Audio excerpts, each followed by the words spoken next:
Hello and welcome to the Navy Blue Corner. I'm Ian, joined as always by my good mate Lockie, and round two is almost upon us. Can the Blues bounce back from a disappointing performance in round one, even though we did get some points out of it, and get our first win of the season? Let's get it done against the Catters. Lockie, how are you feeling? Are you feeling any better about all things Carlton, having, I guess, spent the last few days just being able to digest things throughout the week? Are you feeling any better?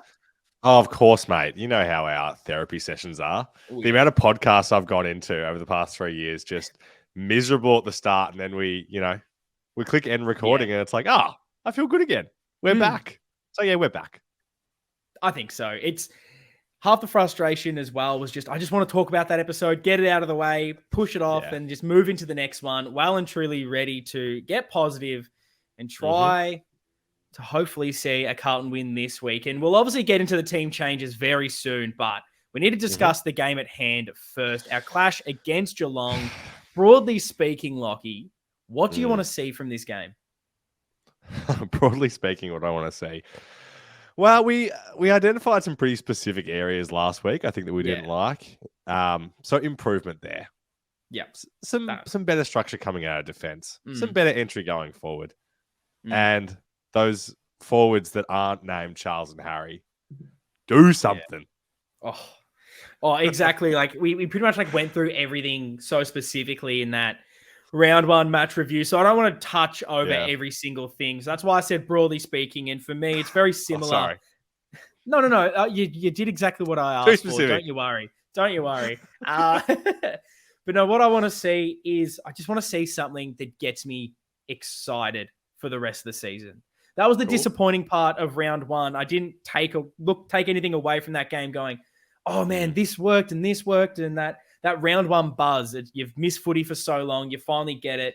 When you're left a little disappointed, you just want to see some spark, something to look forward to. And obviously the win would be ideal. It'd be absolutely beautiful, but worst case scenario, which is not something we want. We don't want to be the honorable losses thing. I'm not getting into that, but if I at least am able to see so many tangible things that I'm going, okay, we can build on this. We can get into the season. There's enough to work with. I think I'll be at least pleased enough. But yes, as I said, we went into detail in our Richmond match review about all the areas that we need improving. So we don't need to discuss them massively here. We don't need to spend hours on it. But Mark DT on Twitter asked a great question that I'd love to discuss. And you stole it from me. Of course, mate. I get in there quick. I get the good ones, and I leave you with still the good ones because none of them are bad. But if you want to get into contact with us at any time, follow us on our socials at Navy Blue Corner. We're very active on Twitter, which is where we ask most of the questions and discuss probably the most on there. Also on Instagram, Facebook, TikTok. If you enjoy the podcast, want to support us, make sure you never miss an episode. Then follow us on your preferred streaming service. Give us a review. If it's 5 stars. We'll read it out on the podcast, and I'll be sure with that. And if you're on YouTube, hit that subscribe button. It helps us know who's enjoying the content. And give us a like or drop us a comment. Give us your thoughts throughout this episode with everything we've discussed. Let us know your thoughts on team changes, all of that fun stuff. But that is my little long preamble. Let's get that out of the way. Question from Mark DT on Twitter was, so 3 main areas to improve from round one. Which of the 3 do you see as priority to win the game? 1, defensive 50 exits. 2, forward 50 craft. Or 3, winning center clearances? It's such a good question, and you could take it in so many different directions. Yeah. So, and there's like a pretty reasonable chance that you and I will disagree. So that's good too. There's a fence sit coming. I feel it. It's actually not a fence sit. I'm going to give an answer. I'm going to go with winning center clearance. Okay.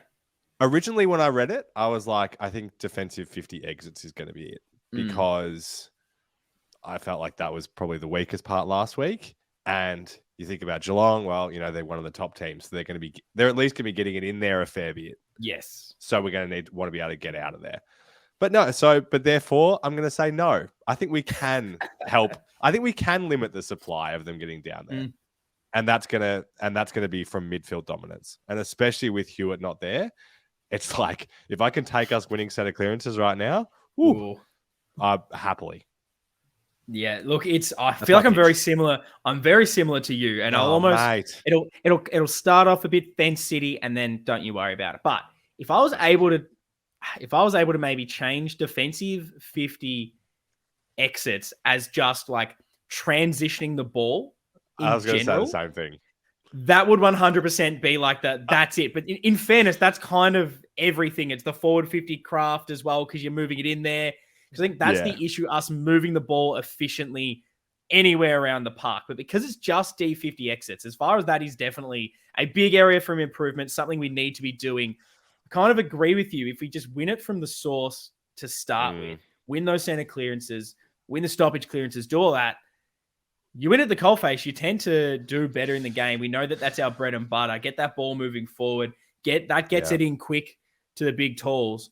Kind of agree with you. It gets your hands on the football first. And yeah, that's our game plan. Our game plan is center clearances. If there's a key to winning the way we want to play or seemingly want to play, I agree with you. It is the center clearances. But I mean, again, let us know your thoughts if you're listening to this one. Drop it in the comments. Great question. Any socials at Navy Blue Corner. But yes, team changes, Lockie.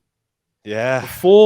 Before hearing the lineup, before it got announced, what changes would you have made if you were in charge? This is the fun part, and then we can dissect it all afterwards. Well, knowing that Dirds was going to be healthy, I think he is always to come straight in. So if there was going to be no injuries, I probably would have done a straight swap him for Owies. Yeah. And honestly, I think that's the only change I would have made. Because if I think about the other options, it would be bringing Pitt in for TDK. I was happy enough with TDK last week. Happy enough where I'm happy to give him another go. Even though at the start of the season, I felt like Pitt was number one. I'm happy to run that back one more. Yeah. I don't know who else it would be. Maybe you're going to do the pitches. Like I know who it could be. I got a few, but they don't get me too excited. What about you? Yes, definitely. My first one was Durden in, always out. Similar kind of defensive player. Obviously, the upside's there with Durden. Always happy for that one. Next one is I want Pitt in there. I want the dual rucks over what we're currently doing. Maybe my opinion's changing slightly, but I definitely want Pitt in there. Definitely. So I think Martin comes out for me after his performance where he was nowhere. He was, You've betrayed your man. I know, but I don't know. It's so hard to continue this Jack Martin roller coaster. It's hard to. I'm with you. I feel like I'm on every week and then I'm off the week after. Yeah, he just didn't offer enough. Yep. And let's bring in the ruckman that we know can get the job done. That's a change. And then the last one's maybe controversial, maybe a little controversial. But I do like Lockie O'Brien in this side. Those last few minutes, I think we saw what he does offer us. Even that one where the umpire called him back, but he did that beautiful switch and just, went on the opposite side of the ground, like a 50-meter kick. Umpire makes him call it back, but that was something that we didn't get a lot of. That even in the VFL game, weirdly, the word is that we were switching the ball. That was like a priority. That was what we were intending to do quite often, move the play, change the angles. And he's someone that can do that. I like the run. Last year, we loved playing the three wingers. We saw some good from Ollie Hollands. Not enough that not any bad enough that I would drop him. Yep. But not enough that I'm 100% sold right now. So I like the idea of an O'Brien being in there to help out and keep some run into that team. And really, there's probably only one person that for me kind of makes sense dropping him out of that, which is an Ed Kerno, who I wasn't super impressed. Saw that coming. If you want to switch run with run, but someone that can kick, because if we want to play this chopping through this short movement to cut through Geelong, I think you want your best kicker in there. And for me, that's O'Brien. I'd make those three changes. That would be mine. Sure. But yeah, let us know your thoughts as well, all the people listening. Then the big one is Georgie boy. He's hurt the hand, hurt the thumb, whatever it could be. Not a lot of details on this one. A lot of Twitter rumors throughout the day, a lot of murmurings. He's obviously out. The change is Corey Durden in for him. You obviously put Durden in for Owie. So if Hewitt had to be omitted from that team with the changes you currently had, what would you have done? Would that change your thinking with any of them, or is someone coming straight swap for him? I probably would have brought O'Brien in then. I think I don't love the Durden Owies and Motlop just doesn't sit super well with me. So I wouldn't be saying O'Brien's coming in because he's going to be taking all the CBAs that George would be playing. But I think he would be my first in. See, I weirdly, I don't know. My first thought was Paddy Dow. Paddy bloody wow. Does he get another go at it? He couldn't have done much more, kicking 4 goals there. I just don't like the idea of we've already lost a mid-rotation in Sam Walsh out of the team. You wanted to kind of put Doherty in there, but because of some injuries to the defense and maybe not being able to back Cowan in 100% to just take those sort of Zach Williams minutes or whatever it is. Yeah. Doherty has to play the split. So then I don't know who else is getting those CBAs. And maybe the answer is Fisher. Maybe it's Jack Martin. But taking one of your big ball-winning midfielders out there. I know Ed can probably go in there as well, but obviously I'd maybe wanted him out. I don't know. Maybe that's a Paddy Dow from that 4-goal performance and seeing what he can do. I understand you can move the magnets around. It always just weirds me out a bit where we don't make like-for-like changes. For the one thing of, it's like, well, what is our game plan then? And maybe this is reading into it way too much, but surely you have this is the ideal scenario. And then if someone's out, it's next man up rather than heaps of magnets. But maybe that's just, we don't have the depth for what Vossi is wanting to do there. I don't know. I guess I'm not completely sold on it, but it just feels weird to remove probably one of our best winning mids. And it's like Ed Kerno in. I don't love it. Yeah. I definitely see your points around like for like and structure, but it would be strange to me if we were playing Dow and Jack Martin wasn't playing. Like, even though I'm not high on that man and they're very different, it's like, I just think Dow is so far gone now. Like, I know he kicked 4 goals in a VFL practice game, but man, I think it's basically curtains, really. I think this is an indication of that. I definitely see your points, but I think I'm happy to give Fish a bigger opportunity after quite a disappointing game last week. I hadn't thought about Martin having some. That played a lot of midfield minutes in that VFL game he played a few weeks ago. Got himself into the game a bit more. Got that touch. Yeah. I know we always seem to discuss it, and then we kind of go, I don't know, but it's an option. It is an option at least, where we've got someone that has at times been fine through there. But apart from that, I guess, we kind of alluded to it a bit, but what did you make when you heard that the only change was George Hewitt out, Durden in? Were you surprised at all that no one else came in, that it always didn't come out? You sort of mentioned that you don't love that forward mix of heaps of those smalls. Definitely considering how bad all the smalls played together. Is that a concern? Yeah. It's a concern for sure. I wasn't super surprised. Like, I think I don't want to put words in your mouth, but I think sometimes you and I differ, is that I err on less changes rather than more. So I'm always happy when I don't see a whole lot of disruption. Obviously, it was a surprise that Hewitt was injured. I don't know. I'm happy to eat my words, but I'm trying to think of can you think of a notable performance in the last year where the 3 smalls has worked? Like, all 3 smalls have had a good game. I know that's a lot to ask for, but there's probably one game out there, but doesn't stick out in my mind, which is maybe the telling part. I've definitely always liked get 2 of them, and then I hate to say his name, but like what you hope Jack Martin kind of is, and what you hope Zach Fisher are. Those guys who can push a bit higher up the ground and influence it there, like the Silvani pushing up, that kind of mix, rather than that small pressure kind of guy. It's an interesting one. But given the other non-selection of Mark Pitnett, we've discussed it slightly. What did you make of that non-selection, and how are you kind of feeling about De Koning just rucking by himself? I know you didn't want to just make the switch, but let's say they brought someone else out and you had the 2. I don't know, because there's also the flow-on effect of the Silvani now having to ruck again, which we both said on the Richmond review we didn't love. So, yeah, what did you make of us not bringing in Pitt again and TDK being the main kind of ruckman? I don't really know what to make of just how they're feeling internally about them. Like Vossi said in his presser that something like if he's happy if we get what we got from De Koning last week every week. So it's like, well, it's not a super high bar to set for your ruckman. Like at times we've felt like Pitt can be one of the most elite tap guys in the whole league. So, I mean, in our off-season previews, I was an advocate for the double rucks.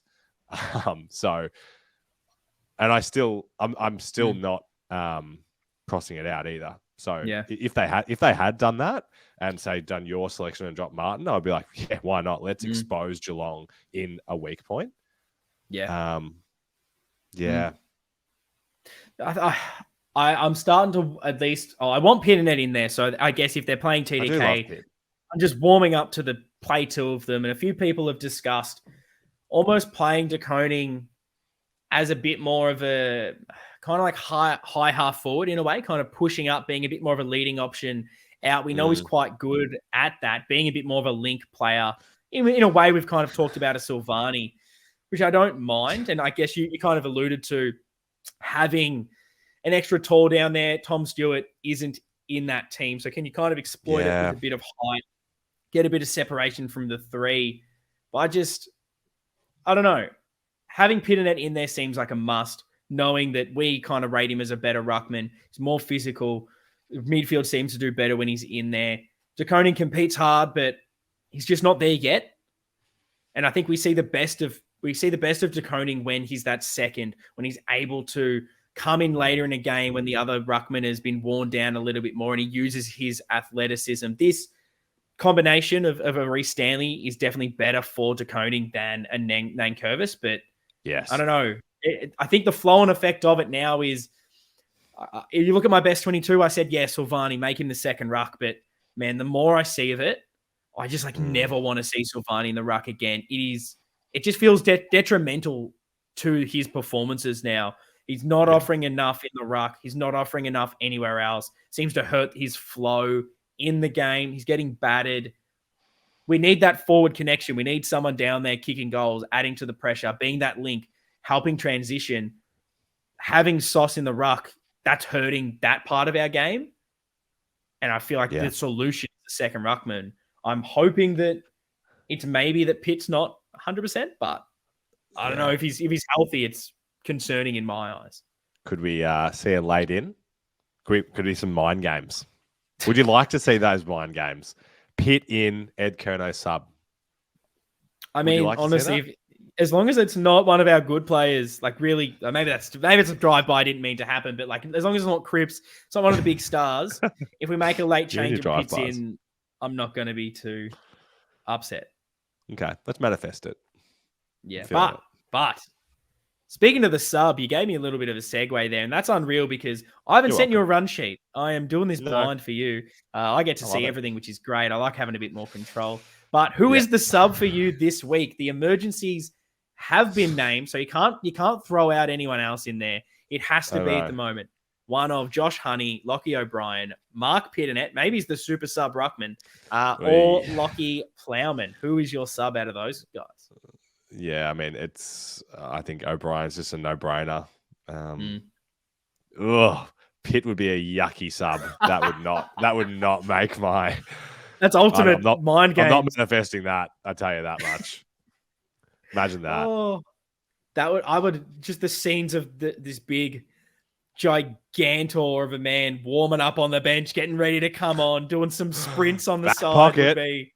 Oh yeah, not ideal. Well, it's a weird one. We don't have. Now that I say it, maybe it is okay, because if we're advocating for the two, like if you throw out whoever's going to get injured, like if it's a forward, well then you've got your dual rucks. Then basically that's like your Martin out or whatever.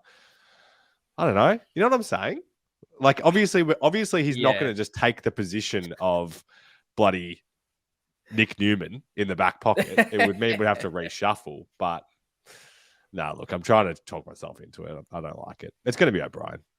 No, it's not. It's going to be Ed Kerno, and Pitt's going to be a laid in. Last quarter, first bounce. It's Paddy Cripps. It's TDK. It is Adam Chera, and big Brad Pitt's in there too. And we've gone the two giants. Who's taking the ruck? You don't know. They've whispered it in the umpire's ear, so he knows who's nominating, but the opposition doesn't know. New strategy. Something like that. I think it has to be O'Brien. The only other one I'd contemplate is a Josh Honey, just because of adds maybe something more in the forward half of things. But if you want leg speed, if you want something, it's O'Brien. But I kind of am looking at the players we have available, and it doesn't fill with a lot of confidence that any of these guys, that massive impact player, it's just, none of them are perfect. Interestingly, I know he's not there, but could you have had like a Paddy Dow type, a more running midfielder, like inside midfielder, to change things up? Like you bring in a fresh mid to win some clearances and do those things. Is that an option you kind of want to see at any stage? Say that Ed Kerno, if he was, that you're kind of alluding to, if there's a laid out. It's hard for me to get excited about the sub with the guys that are there. Yeah. Like maybe I'll feel more excited about it when we've got a bit more health. Like, I guess so. Wow, that's so exciting.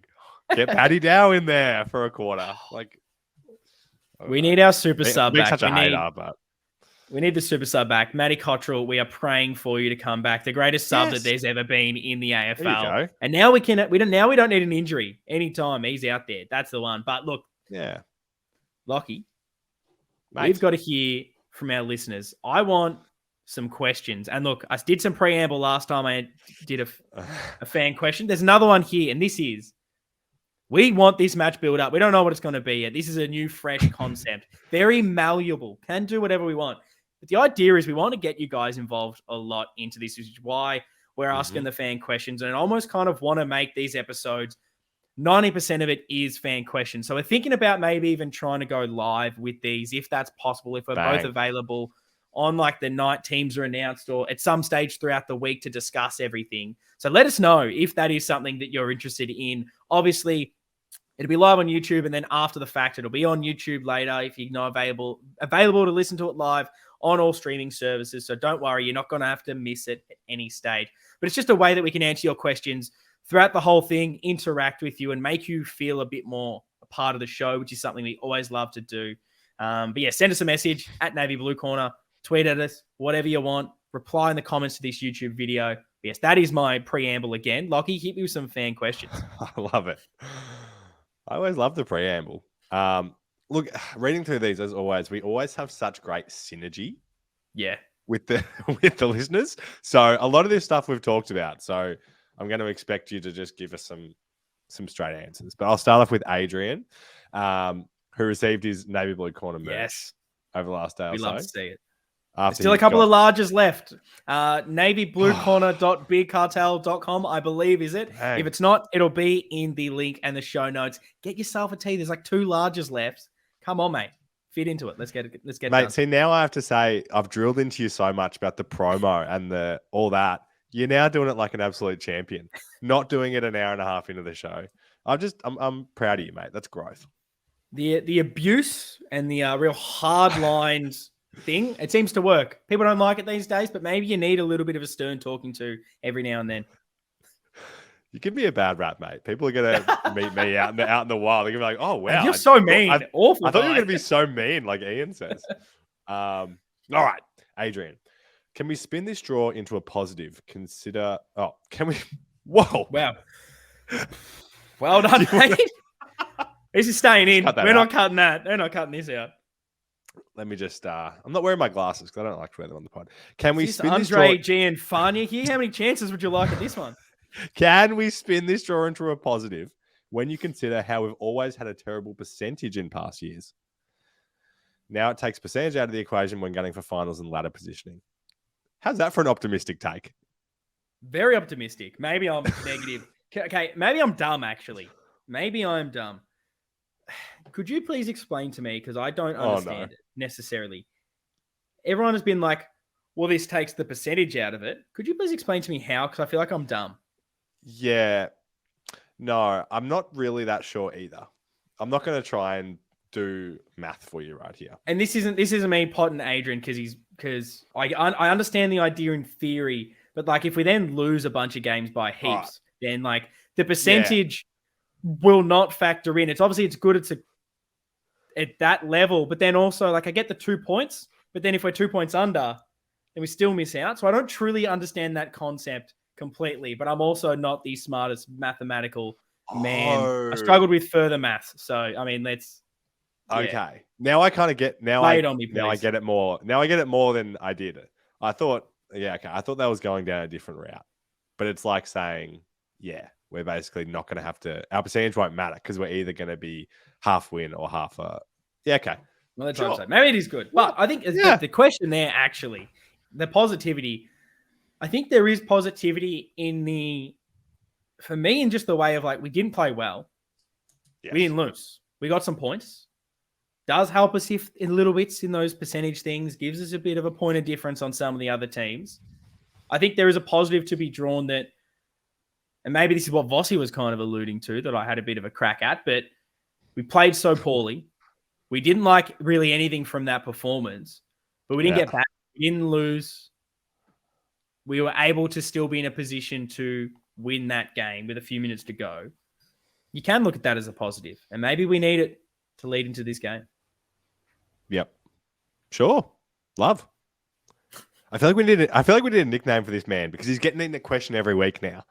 He's becoming the new Timmy Dub. But Mick Ceravolo. So we need something.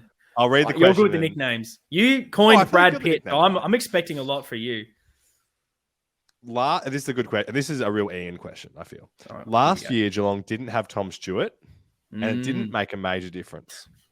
So how do we look to expose it this year? It's a real Ian tactical structural game plan question. God, that's a bloody good question. And what's Mickey's nickname as well? I've got nothing. I'm not good with nicknames. See, this is the issue. This is the biggest issue with nicknames. I was never given one. And I think that's hurt me with nicknames because my last name is already pre-nicknamed in Brownie. So it's like, that's all anyone ever called me. I was too boring to really get anything fun nicknames, really. IB. Yeah, we never so really did, I've struggled to really then, because no one's really given me one, really gauge how you give someone else a nickname. But we'll think about it. If anyone in the comments has got a good one, let us know because he needs one. Mate, you should have told me that when we were younger. I didn't realize you had such anguish over the lack of nickname. It's a childhood trauma, and we're bringing it up live on pod. You think this is therapy? It certainly is. Leave that with me. I'll come next week. I'll come with a couple of pictures for you. I'm hoping there's a PowerPoint presentation too. That is what I want to see. But back to the question. All right. Now you give me time to think, and I still haven't got much. But last year it was pretty frustrating. We didn't really exploit it, but it's almost part of a bigger issue. I don't feel like we truly exploit what we have in those two forwards. We need separation at times. We need to isolate, which we don't tend to do. There always seems to be multiple defenders on our one key forward. It's rarely a one-on-one. And when it is, mate, they win it every single time or they draw the free kick. It is rare that these two in Charlie and Harry lose those one-on-one battles. For me, it's getting separation. And then you don't have to worry about a DeConing coming over the top or anything like that. You can really exploit the guys that are out there. And then just forward entries. Get it in quick, but efficiently. Not just a long bomb in on top of their heads. And I think just movement will allow the separation. And that's how we can exploit it, which we didn't last year. It was pretty stagnant ball movement. And probably just one more. I feel like I'm just naming everything we need to do in general. But if we win it more at the source, then we're able to get that ball in there more. And I thought last year, midfield lost the battle. So if we can win it this year, that just adds to it. But I'll go separation. Do you have anything interesting for that one of how we can actually exploit the loss of a Tom Stewart for Geelong? Mate, you're getting this all wrong. This is your segment. This is your time to shine. Don't worry. I'll be jumping in if I have any good takes. This is where I put you under the microscope. Josh ALB. I'm thinking about this as like looking back on the win once we're doing the pod next week, what won the game for us? Was it the back line strangling the Geelong forwards, or was it our forwards breaking out and kicking away? Is it going to be a dominant forward line or dominant back line that's going to give it to us? Don't you get off that fence. No, I'm not on the fence. Get down. Spray me with the water bottle. Get me off that fence. I feel it's a dumb answer to the question, but it's forwards. We kick a big score. You kick more goals than the opposition. You win the game. Like that's my beautiful, intelligent analysis. But it's how do I word this? How do I word this without sounding like an idiot? If there's a forward dominance, it feels like there's a midfield dominance, which stems to more things. And then the way we're getting it out of defense, for me, it's like that transitional part. If the forwards are doing well and we're getting it into them, every other facet's working well. Whereas just because we're winning the defensive battle and not letting them score in a way like we did last week, if all the other things aren't working, we're not being able to put enough score on the board. So I think the opposite of last week, nail the forward stuff, and hopefully if the defense is just fine, you get the win. Love. I'm just taking in all these questions here. We're gonna have one more question and one comment. Comment from Damien. Ooh. Not really a question, but we need to capitalize on Harry and Charlie with Geelong having holes in defense. Yes. And we also need a massive lift from our smalls. And then he's called out a few of them, and then also Mr. Invisible Jack Martin. Which, maybe we go to That's for your nickname. Yes. Oh, please. That's a good one. I'm writing that down. Mr. Invisible. That's a good one. I'll reply to Damien and see what he can come up with for you. So, and tell me who it's going to be. I guess I kind of already have an answer myself. Who would it be out of those smalls that you think is most likely to have a kind of impactful game for us? I hate that. I was literally writing down. I was like, oh, I have a good question for Lockie, maybe about asking about the small. So I hate that you've already thought the same thing. You're welcome. Out of all of them, I want to fence it on two players. It's hard. As far as small forwards, give me Jesse Motlop. Highlight real man. Have a massive one. The fence it answer would have been like a Zach Fisher because of what he can do in the midfield. Because I think if Zach Fisher's having a good one, that means the ball's moving well. Like I mentioned in our review of the Richmond game, like the 4 touches he had, all score involvements, he was moving it. But as far as if we get a small forward to do well in that forward 50, it's Jesse Motlop. I feel like he's that excitement factor. I think about the goal against I know a couple of losing games, but that goal against St Kilda sparks things up. Goal against Sydney, goal against Collingwood, it gets you up and about and going. So I think that give me Jesse every day. Yeah, I like it. It's dirt for me. I think. I love it. I love that he can act as that bit of a connector and get up the ground, and I feel like he's the most reliable for goals as well out of those guys. So happy with that. Love it. And then wrapping it up, here we go. Clarence Worley. Would another draw be disastrous or simply annoying? Would you take a draw right now? If you ask me right now, would I take it? I don't think it's to not answer his question. I think it's neither. I would 100% take a draw right now. I would take a draw.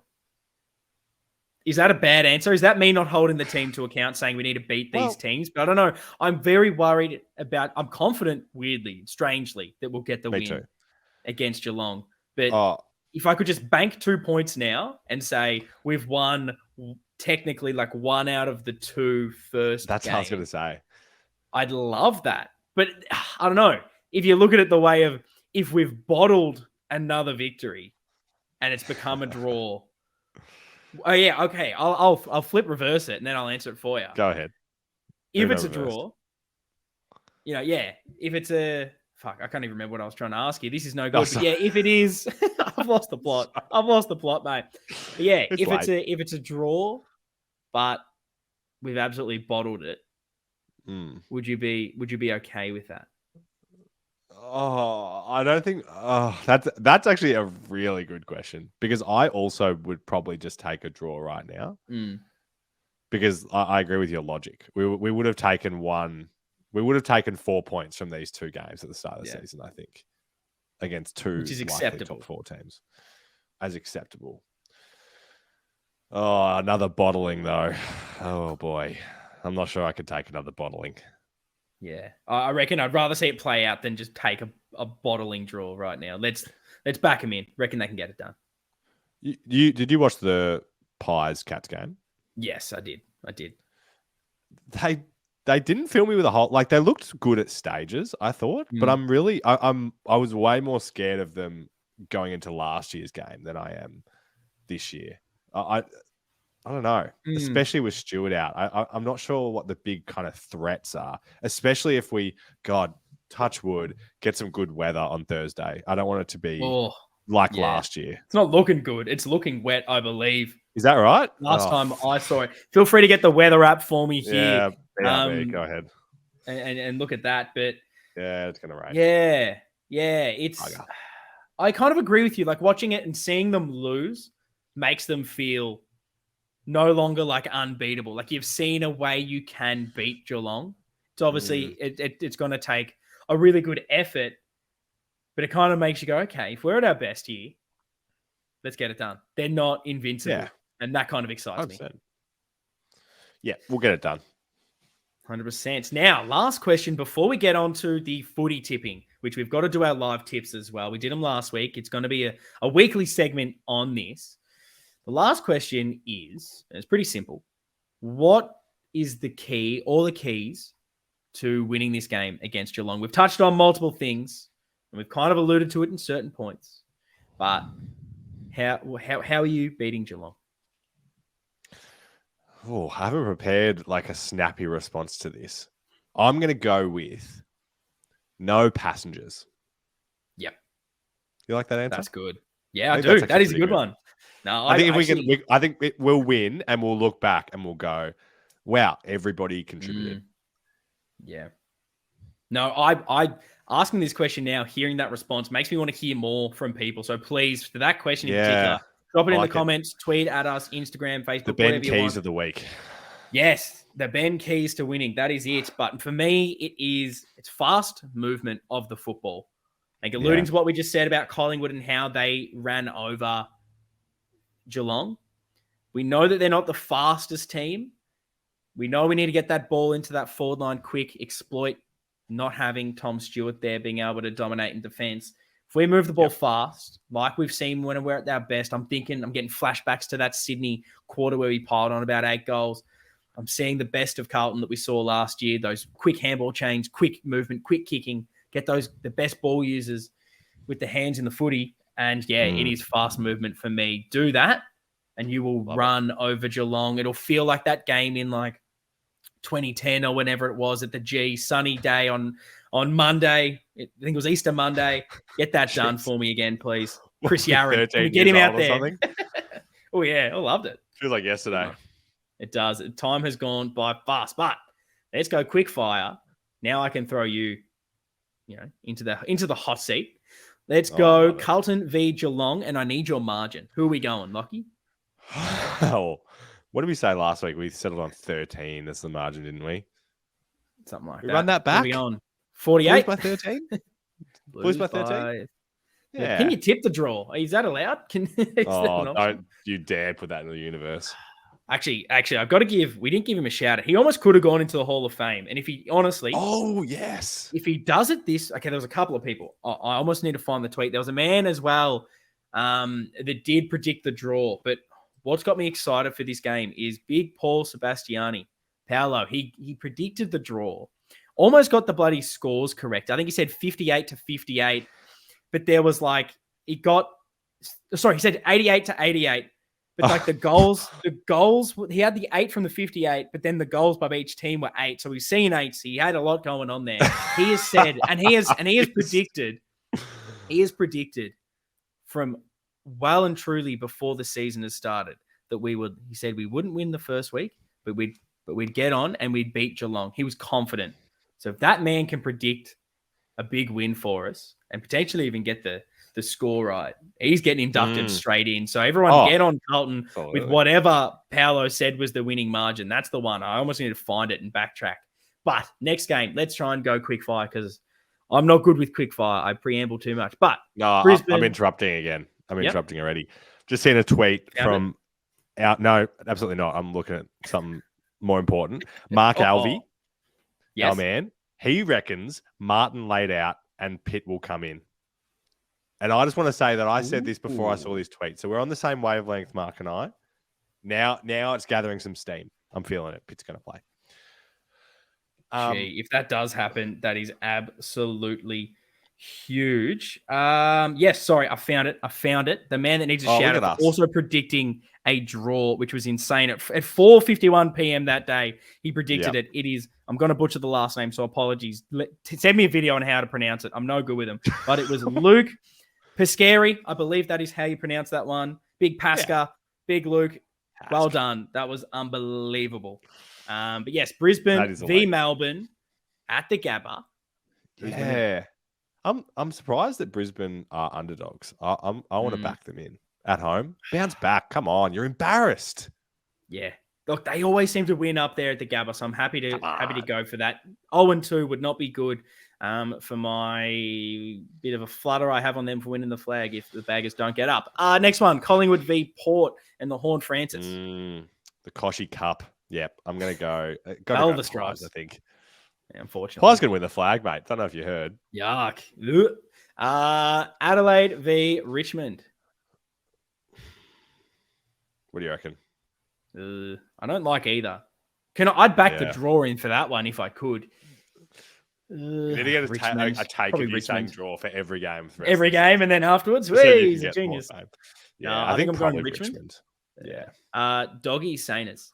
Oh, dogs. Saints are yuck. Freo versus Harry Sheasel and LDU. Oh. What's this? This is the Peter Bell Cup. It's at Optus. Yes. Yeah, it's gotta be the Dockers. Gotta be the Dockers. The Swannies v Hawthorn. The Josh Kennedy. $8 the Hawks. Buddy Franklin Cup. Yes.